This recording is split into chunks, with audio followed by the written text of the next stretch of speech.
MSN football ടോക്സിലേക്ക് ഏവർക്കും സ്വാഗതം. Real Madrid ഇതിഹാസ താരം ലൂക്ക മോഡ്രിച്ച് ഈ സമ്മറിൽ നടക്കുന്ന ഫിഫ ക്ലബ്ബ് ലോകകപ്പിന് ശേഷം ക്ലബ്ബ് വിടുമെന്ന് പ്രഖ്യാപിച്ചു.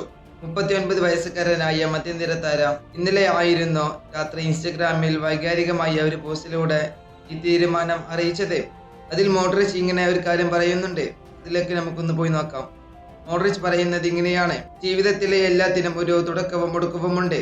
ശനിയാഴ്ച എന്റെ അവസാന മത്സരം സാന്റിയാഗോ ബെർണാബിയിൽ കളിക്കും. റയൽ മാഡ്രിഡ് ആരാധകനോടുള്ള നന്ദി അദ്ദേഹം പ്രകടിപ്പിച്ചു. ഐക്കോണിക് വെളുത്ത ജേഴ്സി അയച്ചു വെച്ചതിന് ശേഷം താൻ ജീവിതകാലം മുഴുവൻ ഒരു ആരാധകനായി തുടരുമെന്ന് മോഡ്രിച്ച് പറഞ്ഞു.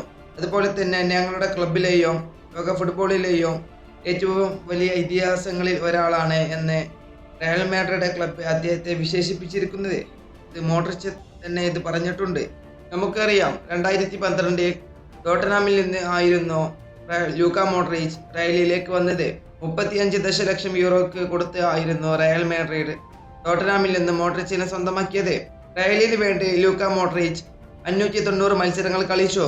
അതിൽ നിന്നും 6 UEFA ചാമ്പ്യൻസ് ലീഗ് കിരീടം, 4 ലാലിഗ കിരീടം, 2018 ബാലൻ ഡോർ എന്നിവ ഉൾപ്പെടെ അവിശ്വസനീയമായ 28 ട്രോഫികളാണ് ലൂക്ക മോഡ്രിച്ച് റയലിനൊപ്പം നേടിയത്. ഇത് ഒരു വലിയ അംഗീകാരം തന്നെയാണ്. ജൂൺ 18 മുതൽ ജൂലൈ 13 വരെ USA നടക്കുന്ന ക്ലബ്ബ് ലോകകപ്പിന് ശേഷം മാത്രമായിരിക്കും ലൂക്ക മോഡ്രിച്ച് റയൽ മാഡ്രിഡ് ക്ലബിനോട് വിട പറയുക. അവിടെ ഒരു അവസാന കിരീടത്തോടെ തന്റെ മാഡ്രിഡ് കരിയർ അവസാനിപ്പിക്കാണ് ഇപ്പോൾ ലൂക്ക മോഡ്രിച്ച് ആഗ്രഹിക്കുന്നത്. ഈ വീഡിയോ ഇവിടെ അവസാനിപ്പിക്കുന്നു. ഫുട്ബോൾ ലോകത്ത് കൂടുതൽ വിശേഷങ്ങളുമായി അടുത്ത വീഡിയോയിൽ വീണ്ടും കാണാം.